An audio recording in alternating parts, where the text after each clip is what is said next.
So guys, a little bit different video today. Here we are in the 2015 Outback project car. We just hit 232,000 miles on the dot when I pulled in the driveway this morning. So now that everything is fully complete, we've gone through all the repairs. Everything is up to date on the service and routine maintenance. We've upgraded the rear sway bar, brand new tires. It is all done. Let's talk a little bit about the 2015 Outback experience of owning and driving this vehicle compared to older Outbacks I've owned, because it's the newest Outback model I have personally owned, and what I like about it, what I don't like about it, and just a general rundown overview, look it over before I post this car for sale.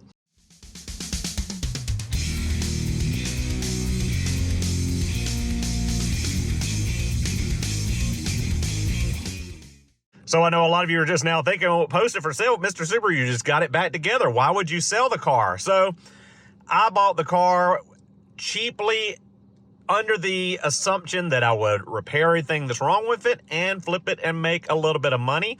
That said, I really do like this car, and I'm kind of sad to see it go. But we do have the BRZ, we have the Crosstrek, we have my LL Bean Outback, and about 24 other Subarus sitting out in a pasture on my farm that either need to be parted out or fixed and flipped as well. So I can't get too attached to the vehicle. But that said, let's go through and check the vehicle out now after everything has been done. I don't think I've talked about it in any of the prior videos, but I have upgraded this vehicle to a limited trim. There was a salvage yard out in, I believe it was Spartanburg, South Carolina, and they had lots of Subarus, newer Subarus, and I'll have to go get their business card and put it in. I can't recall off the top of my head, but they were really great, easy to work with, very fairly priced on what I purchased from them, and I probably would be purchasing from them in the future, as I know that they are now a source for me and only about 2-hour drive for me. But I got a full limited interior out of a 2018 or 2019 Outback that only had 10,000 miles on it. And let me tell you, these seats look like they only have 10,000 miles on them. You can't even tell they've ever been sat in. Either the driver nor the passenger seat have any wear. The door cards are in perfect condition, nice wood grain. Got rid of that cheap looking silver from the premium. Got a nice new leather center console, because my clip here, my latch was broken on mine in the premium. And we got the HomeLink auto dimming mirror, although I did not get the wiring harness for it, so it doesn't show the compass and doesn't really work. I did get the Harman Kardon head unit with the navigation out of the car, but it doesn't work in the premium. Sad to say that modern Subarus are no longer plug and play like older Subarus were. Older Subarus, it didn't matter if you bought a top of the line model or a base model. Anything accessory wise you wanted to upgrade in that car, the car was pre-wired for it. So if you bought a base model and wanted to put fog lights in it, you could go get a fog light switch, go get the actual fog lights, bolt it in the car, plug it all up, throw a fuse or relay in, and it would work. Same with like heated seats or power seats. You could take manual seats out, put power seats in, and the wiring harness would be under the carpet. But that's no longer the case, I'm sad to say, in modern Subarus. Now, this is a power seat. The premium did not have a power passenger seat. I had to do a little bit of finagling, a little bit of wiring to get this to work. I had to unpin the connector from the premium, pin the limited connector on, and then I had to tap in and run a power source from the center console under the carpet to the pigtail, and a ground source from, I actually just grabbed the stud on the floor where the factory Harman Kardon amplifier mounts under the passenger seat, and grounded there, and the power seat now works. So we do have power seats front, both seats powered, and they're both heated, which they already were heated. We have the limited center console out of it with the AC vents and the heated seat controls, but the heated seats are not wired in, nor is the AC vents here plumbed in. I got the duct work through to here and it's blocked off, so I needed to take a lot more parts than I needed, or I thought I needed, from that limited to get everything to work. I was able to get my all-weather floor mats. The premium did come with the fronts, but the rear all-weather floor mats were missing, but thankfully that limited model that was wrecked and I got the interior out of had those mats that I needed. So sorry in advance for the audio quality on this video. I don't have my live mic on me. I'm just filming on my phone. But here's a shot at the driver's seat. A little bit of wear in it, a little bit more wear than when I bought it, because my big butt's been sitting in it for about 1,000 miles now. We recently took a about 420 mile round trip to the North Carolina mountains up to Boone and Blowing Rock for my girlfriend's birthday, and took this car and did great. No issues whatsoever with it. I did steal as well a newer steering wheel out of the Limited, because this one has quite a bit of wear, but I wasn't paying attention and grabbed a non-eyesight steering wheel. So the controls over here are different for an eyesight or a non-eyesight, and you can't just pop these out, or you can, and I'm just not smart enough to figure out how to do it.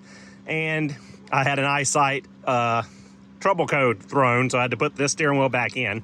Stupid me forgot to grab a Subaru airbag emblem off of either the good airbag in one of the cars or the blown airbag in the other one to fix this crinkled emblem. I did bend it out straighter than it was, but it still looks very bad.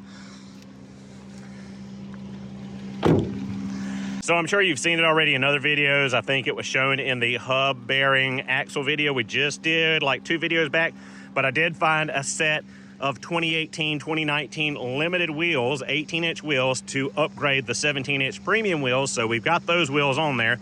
We've got a brand spanking new set of Michelin Defender tires on here. Probably don't even have 1,000 miles on them yet. Really love the ride, nice and quiet. That 19 millimeter rear sway bar upgrade really made this car a lot nicer of a ride at highway speeds.